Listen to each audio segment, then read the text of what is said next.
جده مولانا مولى الثقلين جد الحسن والحسين أبا القاسم محمد وعلى أهل بيته الطيبين الطاهرين المعصومين المظلومين المنتخبين المنتجبين واللعنة على أعدائهم أجمعين من يومنا هذا إلى من يوم الدين. بسم الله الرحمن الرحيم. رب اشرح لي صدري ويسر لي أمري واحلل عقدة من لساني يفقهوا قولي. أما بعد فقد قال الله تبارك وتعالى في القرآن المجيد وقوله الحق. بسم الله الرحمن الرحيم. ادعوني أستجب لكم. صلى محمد ایمان معزز سامعین کرام محترم، رفتہ رفتہ یہ ایام نزا اختتامی منزل کی طرف بڑھ رہا ہے. آج 29 محرم کا دن ختم ہوا، چاند نمودار ہو چکا ہے. کل سے سفر کی پہلی تاریخ ہو جائے گی. اسی طریقے سے دھیرے دھیرے یہ عذاب جو بستی بستی گاؤں گاؤں قریہ قریہ پہنچا تھا، جس میں لوگ شرکت کر کے اپنی آخرت سنوارتے تھے، دھیرے دھیرے وہ موقع ختم ہونے والا ہے. اور یقیناً یہ بہترین موقع ہے ہمارے لیے کہ ہم اس موقع سے زیادہ فائدہ اٹھائیں. کیونکہ بقول آیت اللہ کہ اگر وہ کہہ رہے تھے کہ جو یہ مجلس ہو رہی ہے آج کی تاریخ کی اور اس وقت کی، یہ مجلس دوبارہ واپس نہیں ملنے والی، نہ یہ وقت آنے والا ہے. ہو سکتا ہے کوئی کہے مولانا زندہ رہے تو اگلے سال مجلس میں شرکت کر لیں گے. آپ اس مجلس میں شرکت کریں گے جو 2027 کی ہوگی یا 2026 کی ہوگی. یہ مجلس جس بار ہاتھ سے نکل جائے گی وہ ہاتھ آنے والے نہیں. بہرحال پروردگار عالم نے قرآن مجید میں ارشاد فرمایا وہ خدا جو جسم و جسمانیت سے مبرہ ہے، وہ خدا جو تمام کائنات پر دسترس رکھتا ہے، وہ خدا جس کے بارے میں قرآن میں اللہ خود فرماتا ہے کہ افلا ینظرون الی الابل کیف خلقت، کیا تم نے اونٹ کی طرف نہیں دیکھا کہ میں نے اس اونٹ کو کیسے خلق کیا. آپ اس چیز پہ توجہ کریں کہ کائنات کے ساری مخلوق جو چوپائے ہیں ان کے بیٹھنے کا طریقہ آپ دیکھ لیجئے، ان کے چلنے کا طریقہ آپ دیکھ لیجئے، ان کی حیت کو دیکھیے، اس کے بعد اونٹ کی خلقت میں دیکھیے، آپ کو فرق نظر آئے گا. جس کے بارے میں اللہ خود توجہ دلا رہا ہے کہ توجہ کرو، غور کرو اس اونٹ پر کہ دیکھو کہ میں نے اسے کیسے خلق کیا، اس کی خالقیت دیکھو. جب تم اس اونٹ کو دیکھو گے کیسے اس کو میں نے خلق کیا ہے تو تمہیں پتہ چلے گا خالق کون ہے. تو پھر تمہارا ذہن خالق کی طرف متوجہ ہو. اس کے بعد آپ آگے پڑھیے. اور آسمان جس کو میں نے بلند کیا ہے، آپ دیکھیں انسان ایک چھت بناتا ہے تو 4 پلر کی ضرورت پڑتی ہے تاکہ وہ چھت ٹک جائے. لیکن آپ چاہیے پوری دنیا کی سیر کر کے چلے آئیے، کہیں آپ کو آسمان کے نیچے کوئی سکون نظر نہیں آئے. اللہ نے بغیر سکون کے ان آسمان کو بلند کیا. اور آگے بڑھی زمین کو بچھایا. اب زمین کے بچھانے پہ بھی غور کیجئے تو زمین اللہ نے کس چیز پہ بچھائی ہے؟ پانی پر بچھائی ہے. یہ بھی ایک توجہ کرنے کی ضرورت ہے انسان. دوسری، اللہ کہہ رہا ہے کہ میں نے کیسے پہاڑوں کو نصب کیا. اس پہاڑ کی سختی کو دیکھو کہ جس پہاڑ کو توڑنے کے لیے کتنے بڑے بڑے گرینٹ لگتے ہیں، اس کو میں نے کیسے نصب کیا. زیادہ پروردگار عالم کی طرف توجہ توجہ کرو اور اس کی عبودیت کی طرف اپنا قدم بڑھاؤ، اس کی عبودیت کی طرف۔ اب اذان ایمان توجہ کریے، چھٹے امام کی خدمت میں ایک شخص آیا،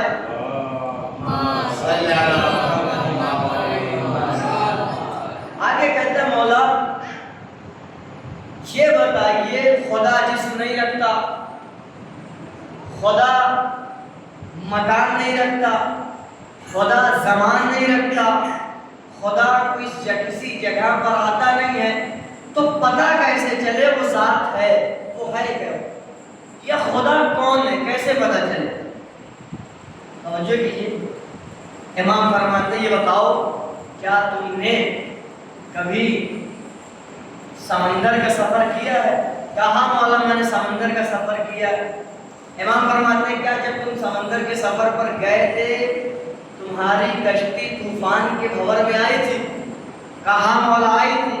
کہا اس وقت تمہیں کیا خیال آیا تھا؟ وہ کہتا ہے مولا اس وقت مجھے بس اتنا خیال آیا تھا، چاروں طرف سے کوئی سہارا نظر نہیں آ رہا تھا، کوئی چیز نظر نہیں آ رہی تھی، ایسا لگ رہا تھا کہ میں ڈوب جاؤں گا، اس طوفان میں غرق ہو جاؤں گا، ختم ہو جاؤں گا۔ لیکن مولا ایک ذات کا خیال تھا کہ جو مجھے احساس دلا رہی تھی کوئی ذات ہے جو مجھے اس طوفان سے بچا لے گی۔ امام فرماتے ہیں وہی ذات خدا کی ذات۔ جب تمہیں کچھ نظر نہیں آتا، جو ذات تمہیں اس حالت میں نظر آتی ہے وہی ذات خدا کی ذات ہے۔ اذان ایمان اسی طریقے سے جب انسان کی کشتی، انسان کی زندگی کی کشتی مشکلات کے طوفان میں گھر جائے تو انسان کو چاہیے کہ خدا کی طرف رجوع کرے۔ جب انسان خدا کی طرف رجوع کرے گا تو پھر یہ زندگی کی کشتی جو مشکلات کے بھور میں پھنسی ہوگی اللہ اسے ویسے ہی پار لگائے۔ ایک صلوات پڑھیں محمد وآل محمد۔ اذان ایمان توجہ کریے، لہذا آپ دیکھیں کہ جتنی اعتراضات، جتنے سوالات، جتنے فتوے اس عزاداری پر لگائے جاتے ہیں اتنے فتوے ہمارے کسی چیز پر نہیں لگائے جاتے، اتنے فتوے ہمارے کسی چیز پر نہیں لگائے جاتے۔ کیا کہا جاتا ہے؟ جیسے ہی محرم کا چاند نمودار ہوتا ہے آپ سب کو پتا ہے کہ فتووں کی دکان کھل جاتی ہے، یہ بدعت ہے، یہ بنانا بدعت ہے، یہ بنانا بدعت ہے، وہ بنانا بدعت ہے، یہ ساری چیزیں بنانا بدعت، کہا شبیہ کا بنانا بدعت۔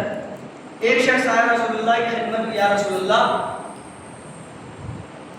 ہم نے مشکل میں گرفتار ہے، تو رسول نے فرمایا جاؤ اپنے والدین کے پاس اور ان سے کہو کہ دعا کریں۔ وہ کہتا ہے یا رسول اللہ میرے والدین اس دنیا سے جا چکے ہیں، بچپن کے لیے حالت میں والدین اس دنیا سے چلے گئے تھے، مجھے تو یہ بھی نہیں پتا کہ ان کی قبر کہاں پر ہے، آپ غور کیجیے ان کی قبر کہاں پہ ہے۔ تو رسول فرماتے ہیں قبرستان جاؤ اور 2 قبر کا نشان بناؤ، ایک پر اپنے والد کا قبر بناؤ، ایک اپنے والدہ کی قبر بناؤ، وہ نشان بناؤ یعنی شبیہ قبر بناؤ، اور اس قبر پر جا کر دعا کرو اللہ اس قبر کے صدقے تمہاری دعاؤں کو مستجاب کرے۔ آپ دیکھیں کہ پیغمبر اپنی زندگی میں قبر کی شبیہ بنوا رہے ہیں اور لوگ ہم پر اعتراض کر رہے ہیں شبیہ بنانے پر، لوگ ہم پر اعتراض کر رہے ہیں۔ اور آگے بڑھیے، آغا محسن الحکیم کا نام آپ نے سنا ہے؟ آغا محسن الحکیم وہ مرجع القدر تھے۔ ایک مرتبہ یہ سفر پہ حج کے نکلنے کے بعد اس زمانے میں فیصل بادشاہ ہوا کرتا تھا سعودی کا، اور شاہ ایران کا ایک بادشاہ ہوا کرتا تھا۔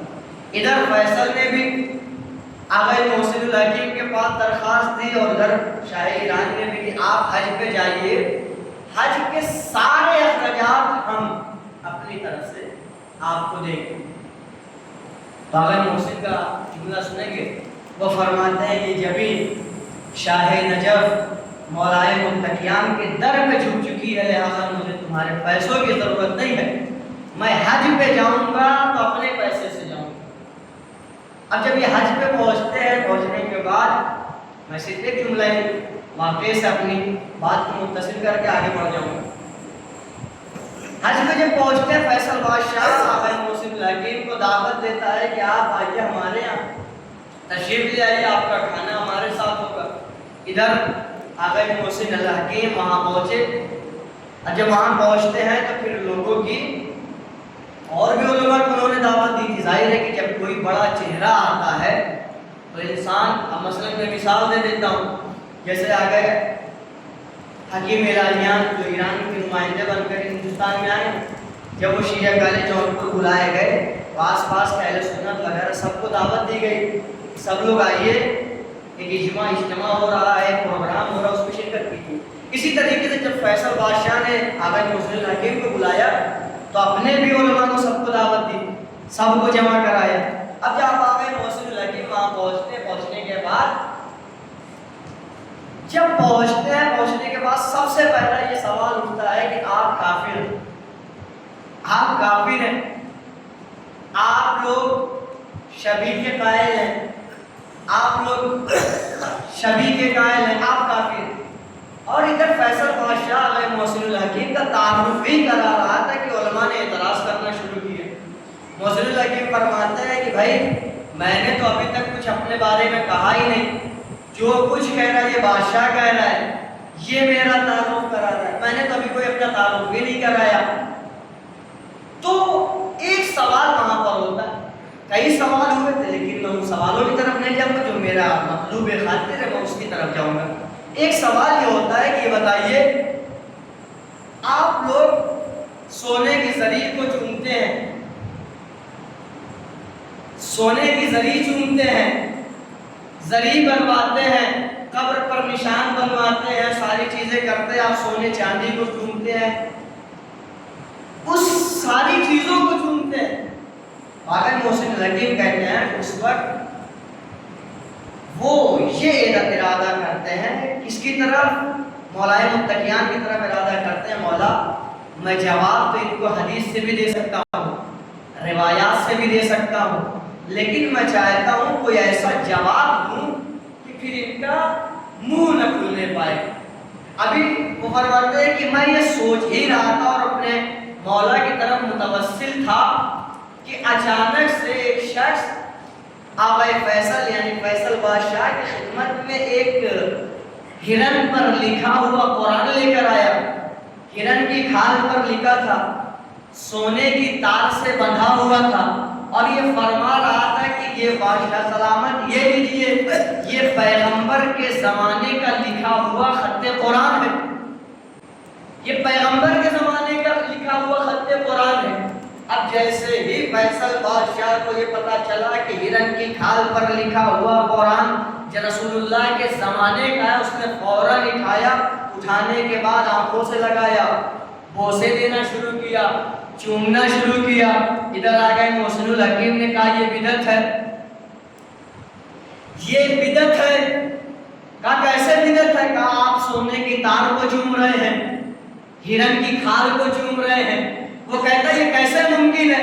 میں تو اس سونے کی تار سے بنا ہوا ہرن کی کھال پر لکھا ہوا قرآن کو چوم رہا ہوں۔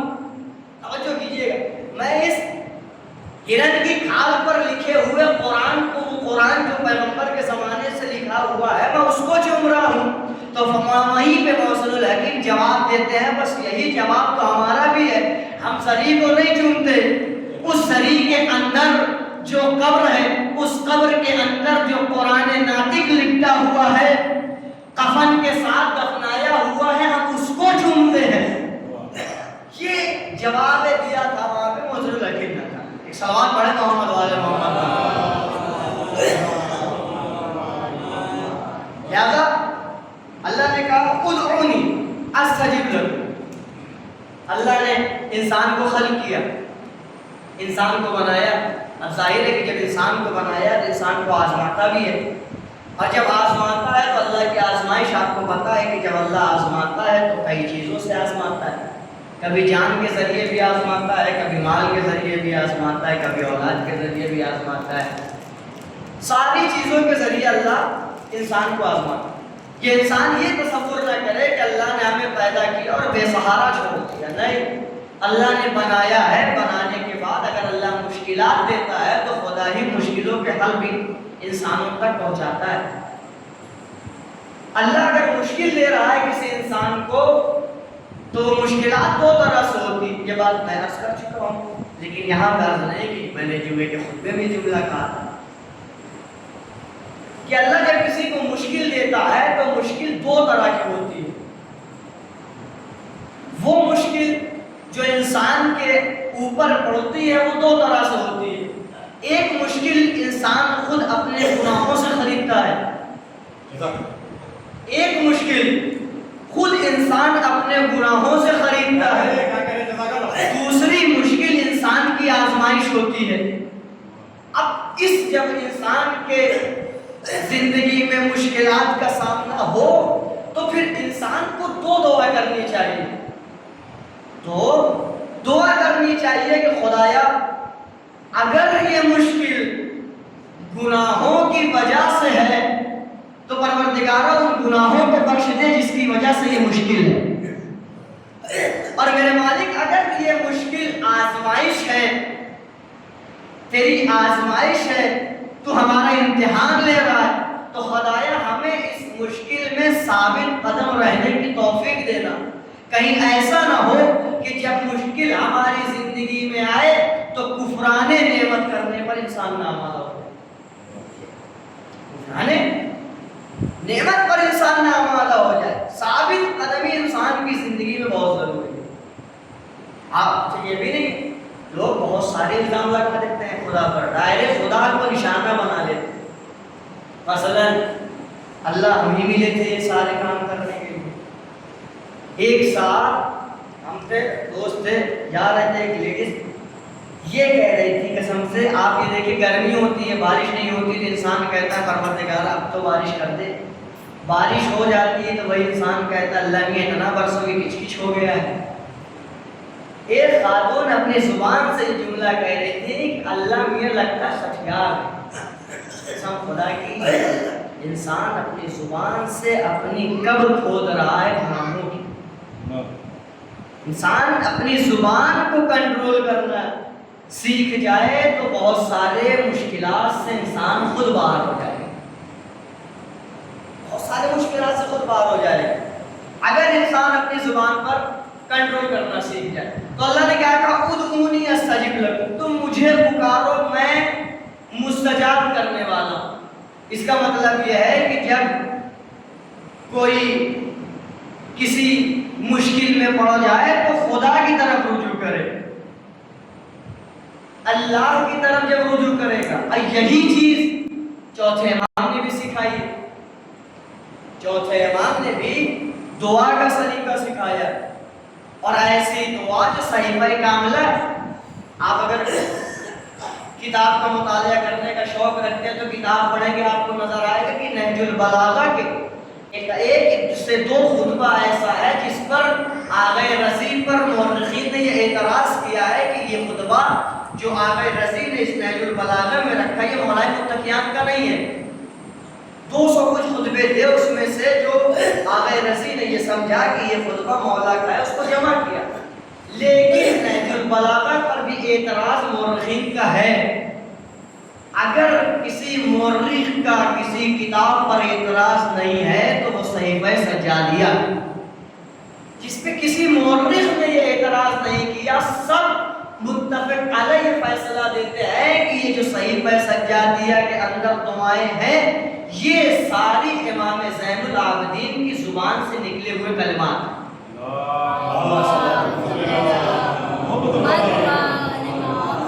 سارے کلمات جو اس میں ہیں، ایک ایک حرف، ایک ایک دعا، یہ ساری چیزیں جو کلمات ہیں یہ ساری پوری کتاب یہ زین العابدین علیہ السلام کی زبان کا ثمرہ حل ہے، نتیجہ ہے کہ چوتھے امام نے اپنے شیعان کے حوالے یہ کتاب کر دی۔ کہ دیکھو اب تمہیں جو دعا کرنی ہے تم اپنے حساب سے دعا کرو گے، لیکن جو ہم دعا تمہیں تعلیم دیں گے وہ ہم تمہارے ظرف کے حساب سے تمہیں تعلیم دیں گے۔ تم جیسے کیسے خدا سے راز و نیاز کرنا چاہتے ہو یہ ہماری دعاؤں کے ذریعے سے کرنا، کہ تم اپنے الفاظ استعمال کرو گے تو اپنے جیسے اپنی طرح سے استعمال کرو، لیکن معصوم اگر کوئی لفظ تمہیں دے گا تو منصوص من اللہ دے گا، اللہ کی طرف سے بھیجا ہوا دے گا۔ ایک صلوات پڑھے محمد و آل محمد۔ یہ چوتھے امام جو ساری زندگی امام نے کیا کیا ہے، تعلیم دی شیعان کو، اور دوسرا کام جو سید سجاد علیہ السلام نے کیا ہے وہ دعاؤں کے ذریعے ہی سارے احکام دینی کو بھی شیعان کے حوالے کیا ہے۔ آپ دیکھیں جو سید سجاد علیہ السلام کا یعنی سن 61 ہجری کے بعد جو مدت امامت ہے چوتھے امام کی، اس میں امام کو نہ ممبر ملا، بس 2-3 جگہوں پر، وہ کوفہ کا ممبر، وہ شام کا ممبر جہاں پر امام نے خطبے دیے، اس کے علاوہ بادشاہ کی سخت نظر تھی امام پر کہ امام کسی سے ملنے نہ پائیں، امام خطبے دینے نہ پائیں، امام کسی سے ملاقات نہ کرنے پائیں، سارے پہرے امام پر لگا دیے گئے۔ لیکن چونکہ امام ہے، جو بادشاہوں کی قید سے قید ہو جائے اسے امام نہیں کہتے، جو بادشاہوں کی قید سے ایک نیا ذریعہ بنا کر لوگوں کو تبلیغ کر دے اسے امام کہتے۔ لہذا اب امام سجاد نے جو نیا راستہ نکالا ہے وہ کیا راستہ ہے؟ آپ دیکھیں مولا علی کو موقع ملا تو مولا علی نے منبر کوفہ کو اپنا کیا بنایا، مقام اعلان بنایا، اور وہاں سے جا کے سارے خطبات دیے، سارے دین کی باتیں کر دی۔ امام حسن کو موقع ملا تو امام نے خطبات بھی دیے اور صلح کے ذریعے سے بھی دین کی حفاظت کی۔ امام حسین کو موقع ملا تو مدینے سے خطبے کی شروعات کی، کربلا تک خطبے دیتے رہے، سارے کام امام نے کیے، لیکن چوتھے امام کو وہ موقع نہیں ملا۔ لہذا امام نے ایک نیا راستہ نکالا، دعاؤں کا راستہ۔ اب کوئی حکومت کسی کو دعا کرنے سے نہیں روک سکتی، لہذا امام اپنے ساتھیوں کو جمع کرتے تھے اور دعا کرتے تھے، لیکن یہ دعا آپ یہ نہ سمجھیے وہ دعا صرف مشکلات کے حل کے لیے تھی، نہیں، توحید کو پہنچانے میں وہ دعا کام تھی، رسالت کو پہنچانے میں، امامت کو پہنچانے میں، شیعان کی حفاظت میں وہ دعا کام آنے والی تھی۔ یعنی دعاؤں کے ذریعے سے 35 سال کی زندگی میں سید سجاد نے امامت کے سارے کام انجام دیے، سارے کام انجام دیے، دعاؤں کے ذریعے سے امام نے سارے کام انجام دیے، اور ان دعاؤں سے شیعان کی تعلیم بھی کی۔ اس کے بعد دوسرا راستہ جو امام سجاد نے اپنایا وہ کیا تھا؟ کہنا غلام کو خریدتے تھے، کنیز کو خریدتے تھے۔ کوئی بادشاہ اس زمانے میں غلام اور کنیز خریدنے پر اعتراض نہیں کرتا، اس زمانے کا یہ رواج ہوا کرتا تھا کہ جو اس کے پاس پیسے ہوتے تھے وہ غلام خریدتا تھا، کنیز خریدتا تھا۔ لہذا سید سجاد علیہ السلام غلام اور کنیز خریدتے تھے، خریدنے کے بعد ان کی تعلیم دیتے تھے، ان کی تربیت کرتے تھے، انہیں تعلیم دیتے تھے۔ اور تاریخ کہتی ہے کہ شب قدر کے موقع پر امام سب کو جمع کرتے تھے، جمع کرنے کے بعد امام سب کے گناہوں کو بخشوانے کے بعد سب کو آزاد کر دیتے، اور یہ جملہ کہتے تھے کہ جاؤ آج کے بعد کسی کی غلامی میں نہ آنا، تم کو ہم نے آزاد کر دیا۔ اب آپ بتائیں کہ جب وہ غلام جو تربیت شدہ ہیں، وہ کنیزیں جو تربیت پائی گئی ہیں امام سے، وہ جب الگ الگ شہروں میں، گاؤں میں، قریے میں جاتے تھے تو وہی مبلغ دین کا کام کرتے تھے۔ یہی وجہ رہی ہے کہ امام چوتھے امام کی محنت کے بعد پانچویں اور چھٹے امام نے یہ مدرسے کی بنیاد رکھی اور 4000 شاگرد بنائے۔ یہ کس کی محنت تھی؟ چوتھے امام کی محنت تھی۔ بنیاد رکھی ہوئی تھی کہ پانچویں اور چھٹے امام کو جب موقع ملا تو انہوں نے بنیاد ڈالی مدرسے، ایسی کیسے 4000 شاگرد اور ایسے شاگرد کہ اپنے وقت کے ایک ایک شاگرد کو ماہر بنایا ایک ایک سبجیکٹ۔ آپ دیکھیں ایک استاد 4 سبجیکٹ پڑھا، بہت مشکل سے پڑھا پاتا ہے، لیکن چھٹے امام 4000 شاگردوں کو اکیلے تعلیم دے۔ اور ایسا بھی نہیں ہے ایک سبجیکٹ ہوتا تھا، نہیں، کیمیا الگ ہے، فلسفہ الگ ہے، منطق الگ ہے، اصول الگ ہے، رجال الگ ہے، سارے سبجیکٹ کو اکیلے چھٹے امام پڑھا۔ اس طریقے سے یہ بنیاد پڑی، اور یہ جو ہمارا مکتب جعفری چل رہا ہے وہ امام جعفر صادق علیہ السلام سے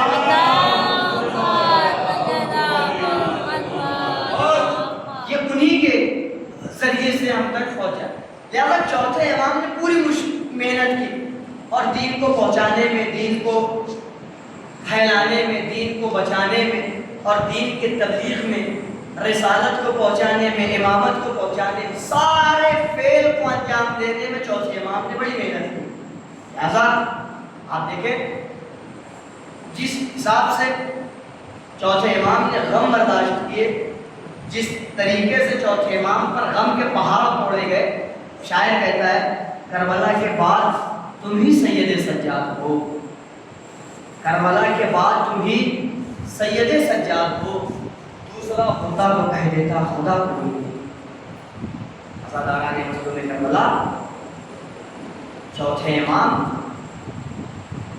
سن 61 ہجری سے جو چوتھے امام پر مسائل کے پھاڑ ٹوٹے ہیں، باپ بیٹے کے سامنے باپ کے گلے پہ خنجر چلایا گیا، علی اکبر کے کلیجے پہ برچھی کا پھڑ ٹوٹا، علی اصغر کا گلا 3 بھاڑ کے تیر سے چھیدا گیا، قاسم کا لاشا پامال ہو گیا۔ ارے یہ تو مصیبت کم تھی، سید سجاد کے سامنے جناب زینب کی رضا اتاری گئی، اجرکم اللہ اجرکم اللہ۔ ارے تاریخ کہتی ہے کہ جب منہار سید سجاد علیہ السلام کے پاس آئے ہیں، آ کے کہتے ہیں مولا کب تک گریہ کیجئے گا، کب تک روئیے گا؟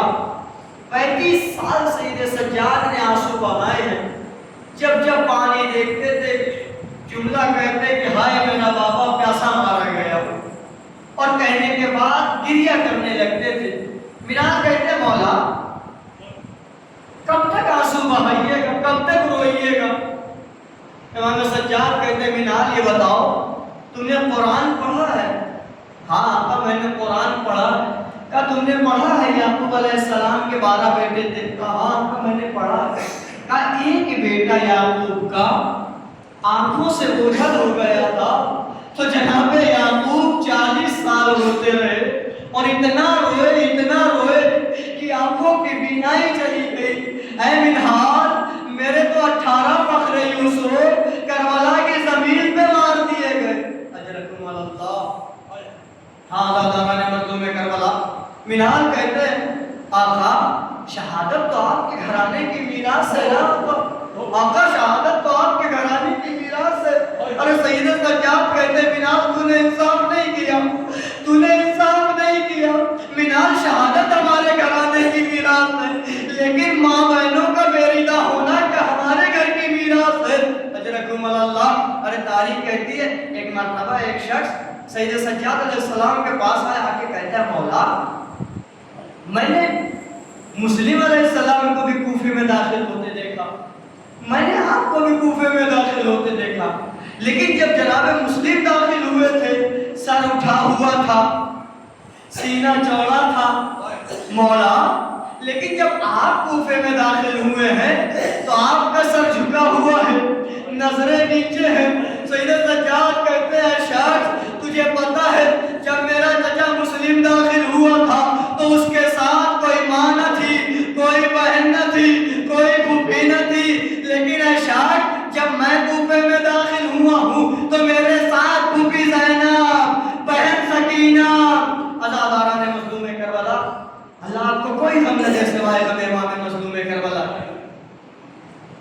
سید سجاد تاریخ کہتی ہے کہ چند لاشیں ایسے ہیں کہ جنہیں جب غسل دیا جا رہا تھا تو غسل دینے والے چیخ مار کر روئے.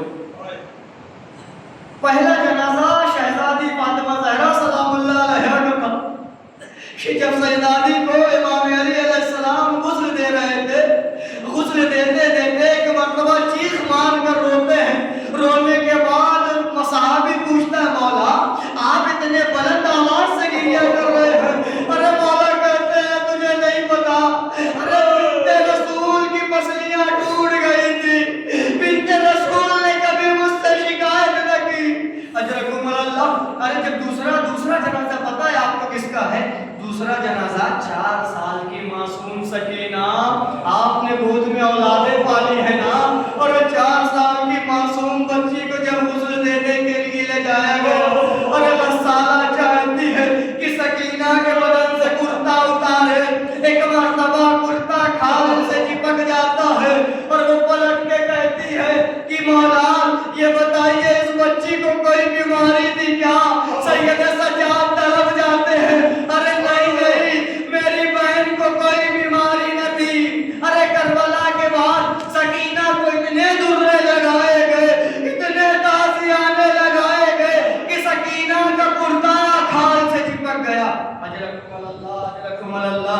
آخری جملہ, آخری جنازہ سید سجاد علیہ السلام کا جنازہ تھا کہ جب غصہ غسالہ غسل دینے کے لیے سید سجاد کا کرتا اتارتا ہے, ایک مرتبہ چیخ مار کے رونے لگتا ہے, ہائے میرا آقا, ہائے میرا سالہ سجاد. ارے لوگوں نے پوچھا کیا ہوا؟ کہا آج بھی اس کی گردن پہ توق کا نشان ہے, ہاتھوں میں ہتھکڑیوں کا نشان ہے, پیروں میں بیڑیوں کے نشان ہے, پیٹھ پر درے کے نشان ہے. ارے جو چیخ مار کر روتا ہے, مولا میں کہوں گا آقا سجاد آپ تو پھر بھی خوش نصیب ہیں, لیکن ہائے رے آپ کا بابا, آپ کی شہادت کے بعد امام باقر نے آپ کو غسل بھی دیا, کفن بھی پہنایا, آپ کی نماز جنازہ بھی پڑھی, لیکن ہائے مولا حسین 3 دن کا بھوکا پیاسا کربلا میں شہید کر دیا گیا. ارے لاشا جلتی زمین کربلا پر پڑا رہا, غسل دینے والا کوئی نہ تھا, کفن پہنانے والا کوئی نہ تھا, نماز پڑھنے والا کوئی نہ تھا.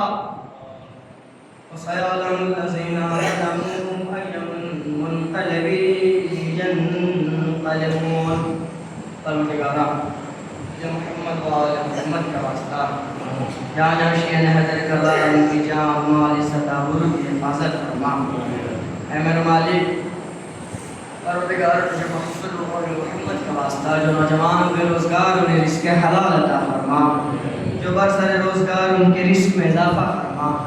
اے میرے اللہ خصوصاً شیعہ حیدر کرار, یمن, سیریا, ایران, جہاں جہاں بھی شیعہ حیدر کرار ان کی حفاظت فرما, خاص کر ایران کی حفاظت فرما. اے میرے اللہ تجھے سید سجاد علیہ السلام کا واسطہ, جو حضرات کی مریض انہیں شفاء کامل اور عاجل عطا فرما. اے میرے مالک, اے میرے پروردگار, دنیا ظلم و جور کی طرف بڑھتی چلی جا رہی ہے. اس دنیا میں عدل و انصاف کی حکومت قائم کرنے والے آخری حجت امام زمانہ کے ظہور میں تعجیل فرما, اور ہم سب کو ان کے اعمال و انصار میں شمار فرما. تقبل منا انک انت السمیع العلیم وانت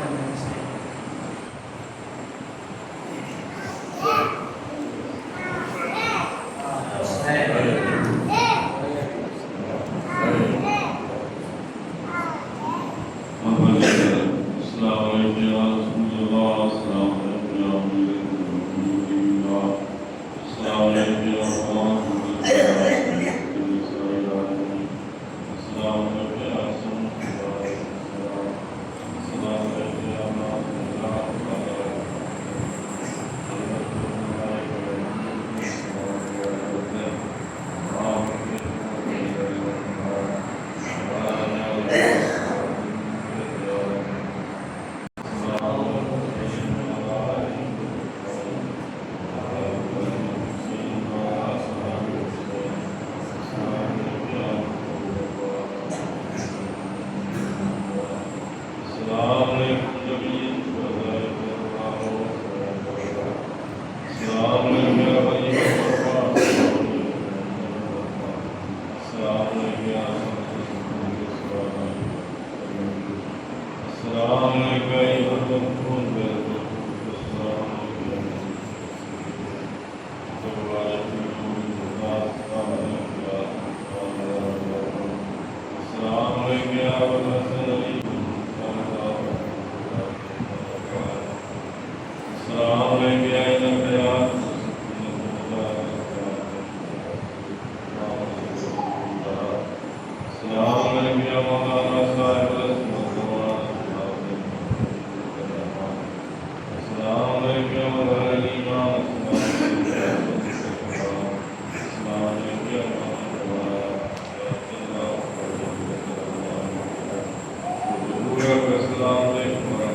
Yeah.